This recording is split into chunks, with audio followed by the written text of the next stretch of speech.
2024 শেষ 2025-এর দর্শক মাতাতে বেশ কয়েকটি সিনেমা ও ওয়েব ফিল্ম আসতেছে। নাম্বার 1 মধ্যবিত্ত। এবছরের শুরুতেই 3 জানুয়ারি মুক্তি পেতে যাচ্ছে মধ্যবিত্ত নামের সিনেমাটি। এরই মধ্যে এর অফিসিয়াল ট্রেলারও প্রকাশ পেয়েছে। ট্রেলার দেখে তো আমার কাছে মোটামুটি ভালোই লেগেছে। নাম্বার 2-এ আছে নীলচক্র। আরিফিন শুভর বিপরীতে অভিনয় করেছেন মন্দিরা চক্রবর্তী।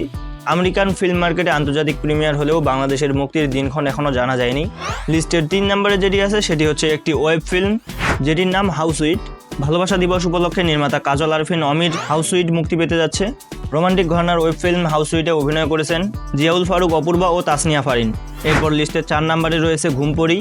সঙ্গীত শিল্পী প্রীতম হাসান পর্দা মাতাতে আসছেন ঘুমপড়ি ওয়েব ফিল্ম নিয়ে। এতে তার বিপরীতে দেখা যাবে ছোট পর্দার জনপ্রিয় অভিনেত্রী তানজিন তিশাকে। এটিও ভালোবাসা দিবসে মুক্তি পাওয়ার অপেক্ষায় রয়েছে। 5 নম্বরে রয়েছে পিনিক। 8 বছর পর ফের ভিলেন চরিত্রে অভিনয় করতে চলেছেন শবনম বুবলি। এই সিনেমায় তার বিপরীতে দেখা যাবে আদর আজাদকে।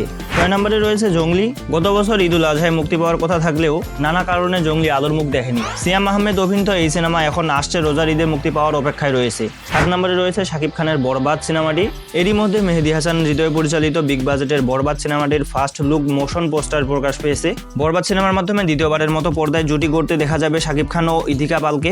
লিস্টের 8 নম্বরে রয়েছে দাগি। অবশেষে বড় পর্দায় ফিরছেন আরফিন নিশো। সুরঙ্গের পর দাগি হয়ে ফিরবেন তিনি। সিনেমাটি বানাচ্ছে শিবাব শাহিন। নিশোর জন্মদিনে সিনেমাটির আনুষ্ঠানিক ঘোষণা আসে। এবছরের রোজার ঈদে মুক্তি পেতে পারে সিনেমাটি। এই সবগুলো সিনেমার মধ্যে আপনি কোনটার জন্য অপেক্ষা করতেছেন কমেন্টে অবশ্যই জানাবেন। এই ধরনের ভিডিও আরও দেখার জন্য সাবস্ক্রাইব করতে ভুলবেন না।